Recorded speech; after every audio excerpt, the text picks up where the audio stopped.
ఈరోజు మన వీడియోలో వినాయకుడి జననం గురించి ఇంకా వినాయకుడిని పార్వతీదేవి ఎలా సృష్టించింది, అలాగే శివుడు వినాయకుడిపై ఎలా చేయి చేసుకున్నాడు, వీటితో పాటు మన ఎన్నో ప్రశ్నల గురించి ఈ వీడియోలో మనం సమాధానం తెలుసుకోబోతున్నాం. ఇప్పుడు నేను ఒక దేవుని గది చూపిస్తా. దేవుని గదిలో వినాయకుడు ఎక్కడ ఉన్నాడో గెస్ట్ చేయండి, చూద్దాం.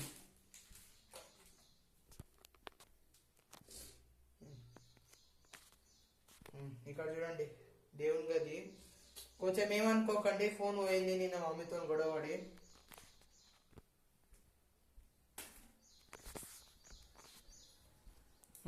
ఇప్పుడు hi hello guys, this is from Sanjay Reddy 268. So welcome to my channel. నా తరపున అందరికీ వినాయక చవితి పండుగ శుభాకాంక్షలు. ఈరోజు మనం వినాయకుని జననం గురించి తెలుసుకుందాం. వినాయకుని జననం గురించి గణేష్ పురాణంలో ఒక కథ ఉంది. ఒకనొక సమయంలో పార్వతీదేవి వినాయకుని మట్టితో తయారు చేసిన తర్వాత ప్రాణం పోస్తుంది. ఆ బాలుని పేరు వినాయక అని పేరు పెట్టి లోపలికి ఎవరిని స్నానం చేయించే వరకు లోపలికి ఎవరు పంపించద్దని చెప్తుంది. అలా కొద్దిసేపటి తర్వాత నంది ప్రణాదగనులు కైలాసానికి వస్తారు. వచ్చిన వెంటనే నంది వినాయకుని ఆపి మీరు ఎవరు అని అంటారు. మేము పార్వతీదేవి ప్రణాదగలు, దాని పేరు నంది. ఇతని పేరు మీ తండ్రి గారు. తన పేరు మీ తండ్రి గారు. మీ తండ్రి గారిని లోపలికి పంపిస్తావా, లేదంటే త్రిశూలంతో మీ నాన్నగారు నేను చంపేస్తాడు అని అనగా శివుడు కోపంతో వినాయకునిపై త్రిశూలం విసురుతాడు. శివుడు వినాయకుడిపై ఎందుకు చేసుకున్నాడో ఈరోజు ఈ వీడియోలో క్లారిటీగా తెలుసుకోబోతున్నాం. ఈ వీడియోని ఎక్కడ స్కిప్ చేయకుండా పూర్తిగా చూడండి. ఒకసారి శివుడు రాక్షసులతో ఇలా అంటారు, ప్రభు సూర్యదేవుడు తప్పు చేసిండు, మమ్మల్ని చంపడానికి ప్రయత్నిస్తుండని. అది శివుడు నిజం అనుకొని చంపనీకి వేయండు. అక్కడ నిజంగా చూస్తే ఏం లేదు, కానీ వాళ్ళు కావాలని ఆయన రక్తం కోసం అట్లా చేసిండు. ఇంకా శివుడు కోపంతో సూర్యదేవుని దగ్గరకు ఎంత చెప్తున్నా వినకుండా ముక్కలు చేసి పడేసిండు. అప్పుడు దురాస మహర్షి శివుని ఇలా చెప్పిస్తాడు, నువ్వు ఏ విధంగా అయితే సూర్యదేవునిపై చేసుకున్నావో అదే విధంగా వినాయకునిపై అలాగే చేసుకుంటావని శపిస్తాడు. ఇంకా ఆగ్రహం తప్పలేక తీసుకుంటాడు. ఇప్పుడు మనం గణేషుకు సంబంధించి ఇంకా ఎన్నో రహస్యాలు తెలుసుకోబోతున్నాం. గణేష్ జననం గురించి తెలుసుకున్నాం. మరి వినాయకుడు మరియు శివుడి మధ్య ఇలా యుద్ధం జరిగిందో తెలుసుకోబోతున్నాం.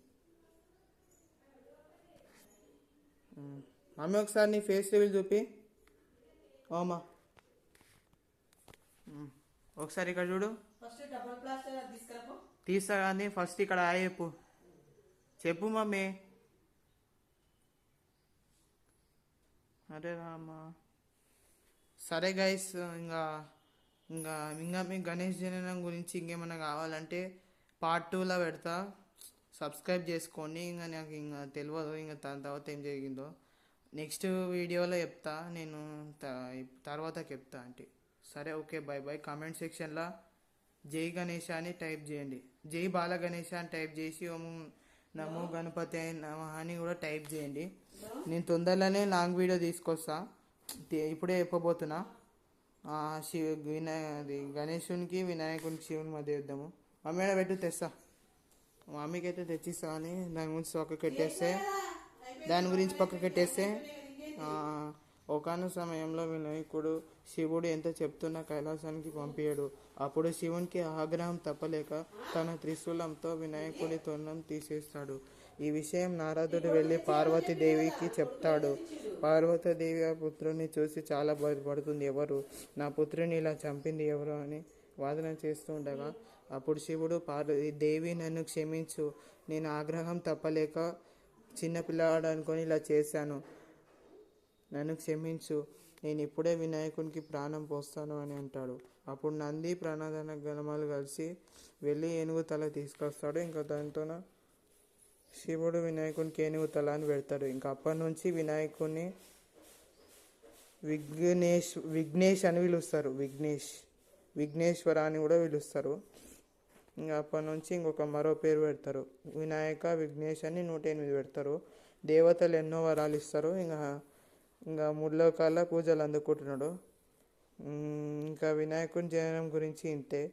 ఇంకా వినాయకుడు కార్తికేయునిపై యుద్ధం ఎలా చేశాడో తెలుసుకుందాం. వినాయకుడు కార్తికేయుని గురించి ఫైటింగ్ కావాలంటే మీరు తొందరగా లాంగ్ వీడియో అడగండి, నేను తప్పకుండా చేస్తాను.